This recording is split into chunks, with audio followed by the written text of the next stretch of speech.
రథసప్తమి ఇది మహా అద్భుతమైనటువంటి పండుగ, సూర్యనారాయణమూర్తికి సంబంధించింది.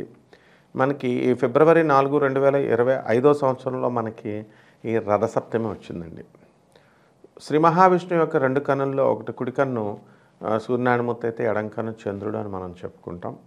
ఎవరైతే అనారోగ్య బాధలతో, ముఖ్యంగా చర్మ వ్యాధి బాధలతో ఎవరైతే బాధపడుతున్నారో అటువంటి వాళ్ళందరికీ కూడా ఈ రథసప్తమి పండుగ చేసుకోవడం వల్ల మీకు మళ్ళీ ఆ రోగ బాధల నుంచి మీరు విముక్తులవుతారనమాట.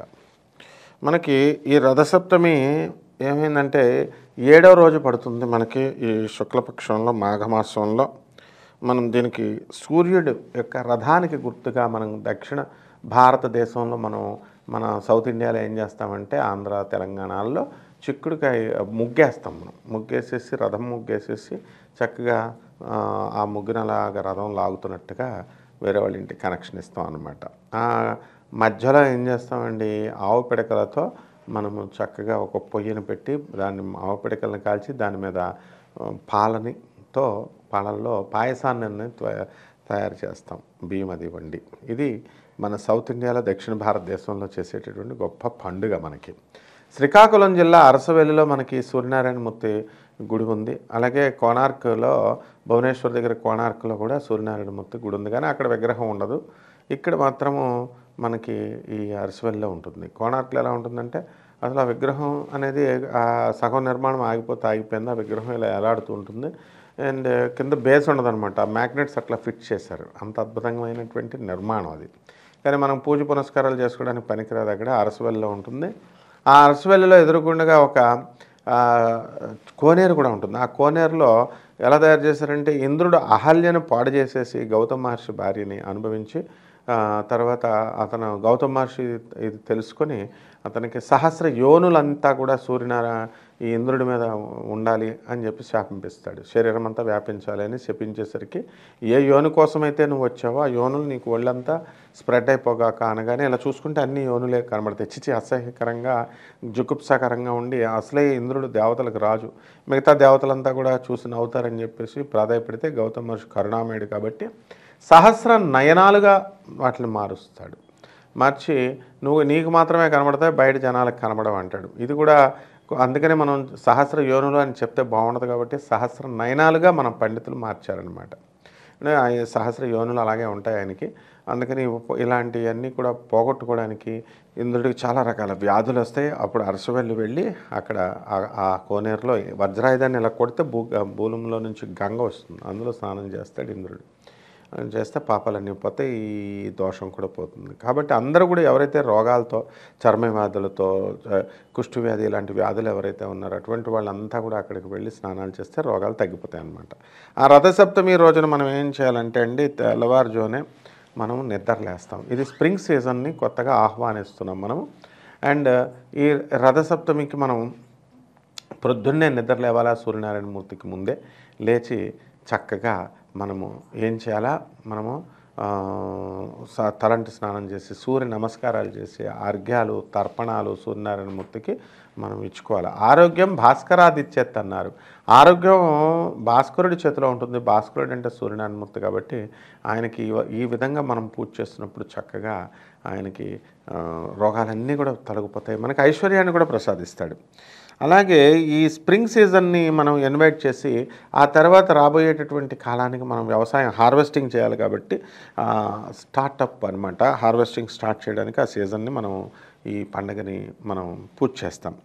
అలాగే ఈ డీప్ రూటెడ్ వేదాస్లో ఈ సూర్యుని యొక్క ప్రస్తావన అనేటటువంటి చెప్పబడింది. ఋగ్వేద మండలంలో 10వ శ్లోకంలో 85వ స్తుతిలో మనకి స్తోత్రంలో ఈ యొక్క సూర్య ప్రస్తావన ఇదంతా కూడా వస్తుందన్నమాట.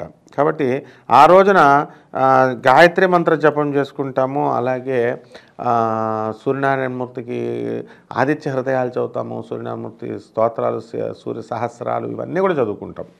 ఇది కేవలము భారతదేశంలోనే కాకుండా చైనా, ఈజిప్ట్, మెసపటోమియాలో కూడా ఈ సూర్యనారాయణమూర్తి పూజలు అనేటటువంటివి కనబడతాయి.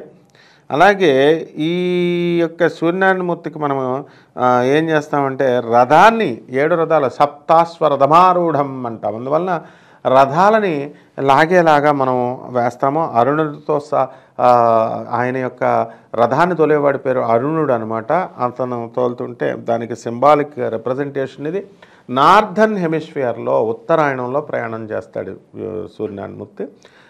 ఈశాన్య దిశగా నార్త్ ఈస్టర్లీ డైరెక్షన్లో వెళుతుంది సూర్యనారాయణమూర్తి రథం ఈ రోజు నుంచి. కాబట్టి ఈ సింబాలిక్ రిప్రజెంటేషన్ ఆఫ్ రథాకి ఈ 7 హార్సెస్కి మనం ఏం చేస్తామంటే ఒక 7 రంగుల ఇంద్రధనస్సును మనం చూస్తాం.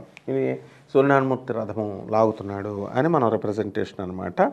ఈ 7 రోజులు కూడా, ఈ 7 రథాలు కూడా, 7 గుర్రాలు కూడా ఏమిటో కదండి, 7 రోజులు అనమాట. ఒక వారానికి ఆదివారంతో స్టార్ట్ అవుతుంది. ఆ ఆదివారం సూర్యనారాయణ మూర్తికి సంబంధించినటువంటిది.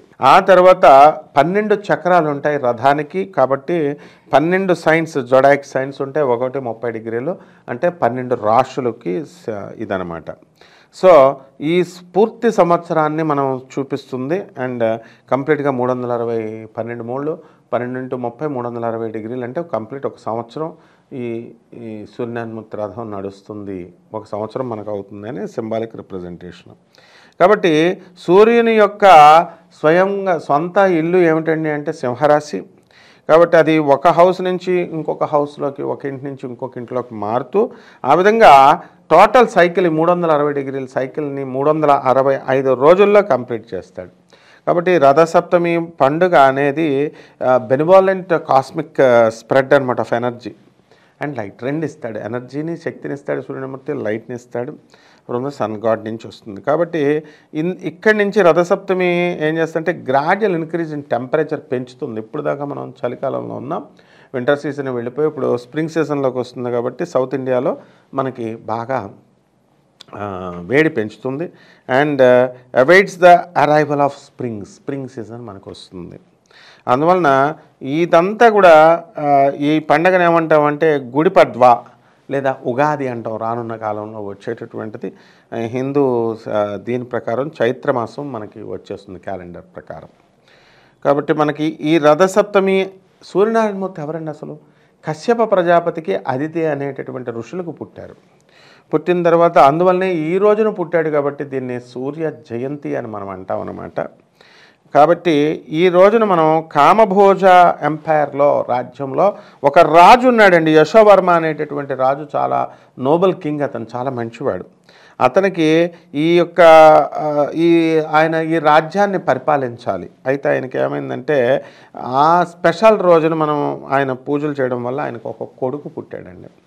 కొడుకు పుట్టిన తర్వాత ఈ కింగ్ ఏం చేశాడు, దీంతో అయిపోలేదు. ఆ కొడుకు చాలా టెర్మినల్లీ ఇల్ అయిపోయాడు. చాలా అతనికి అనారోగ్య పాలైపోతే అప్పుడు ఒక ఋషి వచ్చి రాజుకి ఏం చెప్తాడంటే, రథసప్తమి పూజ చేసుకోవయ్యా, ఈ పూజ చేసుకుంటే నువ్వు with the reference to rid of his past since, పూర్వజన్మ కృతం పాపం రోగరూపేణ పీడిత.